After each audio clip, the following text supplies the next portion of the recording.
Hello मेरे प्यारे बच्चों, कैसे हैं आप सब। उम्मीद करता हूं आप लोग बहुत अच्छे होंगे, सुरक्षित होंगे। तो आज हम बात करने वाले हैं बल तथा दाब के अतिरिक्त प्रश्नोत्तरों के बारे में। यानी यहां जो मैं आप लोगों के साथ प्रश्नोत्तर शेयर करने वाला हूं बेटा, ये वो प्रश्नोत्तर रहने वाले हैं जो बहुत ही इंपॉर्टेंट होते हैं एग्जाम पॉइंट ऑफ व्यू से। आपको इन सभी प्रश्नों को बेटा कर लेना चाहिए। इसलिए कह रहा हूं क्योंकि कहीं ये आपसे छूट गया तो वो गाना सुना है ना आपने, इसमें तेरा घाटा मेरा भी बहुत कुछ जाता। तो इसीलिए बेटा मैं नहीं चाहता हूं कि आपके मार्क्स कम आए, क्योंकि आपका नुकसान मतलब मेरा नुकसान। क्यों? तो इसीलिए पढ़ लो, सुन लो, समझ लो। एक बार देखने में क्या जाता है। जहां पर आप YouTube पर इतना टाइम देते हो तो सिर्फ मुझे 5-7 मिनट तो दे ही सकते हो ना। तो चलो खत्म करते हैं इसे। अतिरिक्त प्रश्न उत्तर में सबसे पहला प्रश्न जो बहुत ज्यादा जरूरी है बेटा, वेरी वेरी वेरी इंपॉर्टेंट। इस प्रश्न में पूछा गया है कि बल किसे कहते हैं, बल किसे कहा जाता है। ये सबसे सामान्य सी परिभाषा है और ये परिभाषा बेटा आमूमन पूछी जाती है। कहता है किसी वस्तु पर लगने वाले धक्के यानी अभिकर्षण या फिर खिंचाव यानी अपकर्षण को हम बल कहते हैं। यानी धक्का और बल जो है, धक्का और खिंचाव दोनों को हम बल कहते हैं।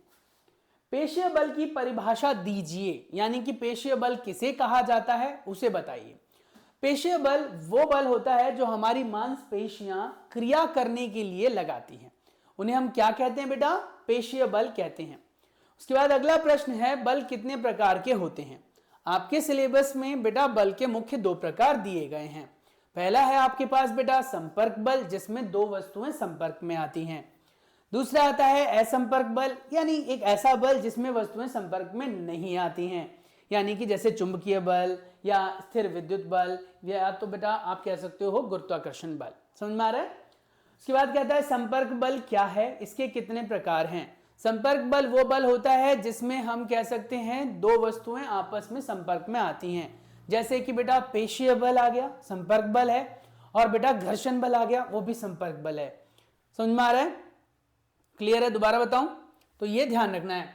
उसके बाद कहता है क्या, इसमें जो पेशीय बल है वो हमारी मांसपेशियां लगाती हैं। जो घर्षण बल है बेटा वो हमारी गति की विपरीत दिशा में कार्य करता है, और ये भी तो कह सकते हो सतह के आपस में आने से मिलता है, बनता है, मतलब काम करता है।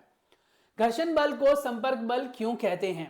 घर्षण बल को संपर्क बल इसलिए कहते हैं क्योंकि यह 2 सतहों के बीच में संपर्क के कारण पैदा होता है। असंपर्क बल किसे कहते हैं? यह कितने प्रकार के होते हैं? असंपर्क बल उन बलों को कहा जाता है जिसमें 2 वस्तुएं आपस में एक दूसरे के संपर्क में नहीं आती हैं और यह बल दूर से ही अनुभव हो जाती है। जैसे इसके अंदर आप उदाहरण में दे सकते हो स्थिर विद्युत बल, बल या फिर गुरुत्व बल, या फिर आप कह सकते हो बेटा क्या बेटा चुंबकीय बल, ये भी आप कह सकते हो। ये उदाहरण में डाल सकते हो। उसके बाद कहता है दाब किसे कहते हैं, उसको परिभाषित करो। दाब की परिभाषा बताओ।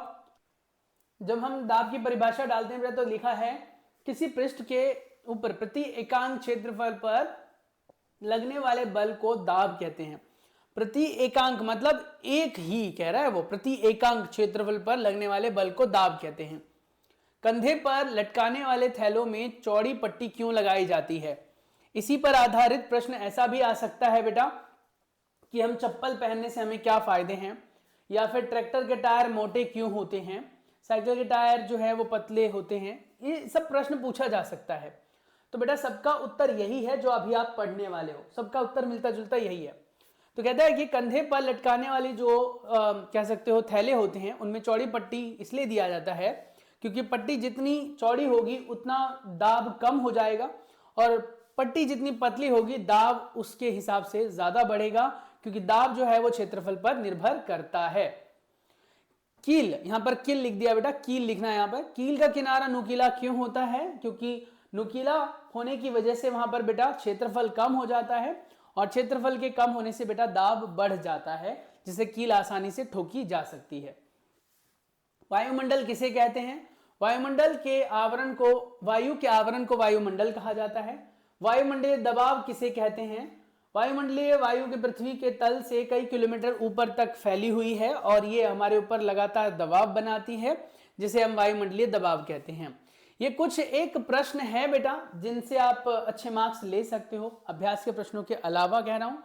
और अगर बेटा आप चाहते हो ऐसे ही आपके लिए पुराने क्वेश्चंस और वैरायटीज ऑफ एमसीक्यूज वगैरह डिजाइन किए जाएं तो चैनल को सब्सक्राइब कर लो, बेल आइकन को प्रेस कर दो। लेटेस्ट वीडियो से रिलेटेड इन्फॉर्मेशन के लिए मिलता हूं मैं आप लोगों से अगली वीडियो में। तब तक के लिए अपना बहुत सारा ख्याल रखो बेटा। Take care, bye bye.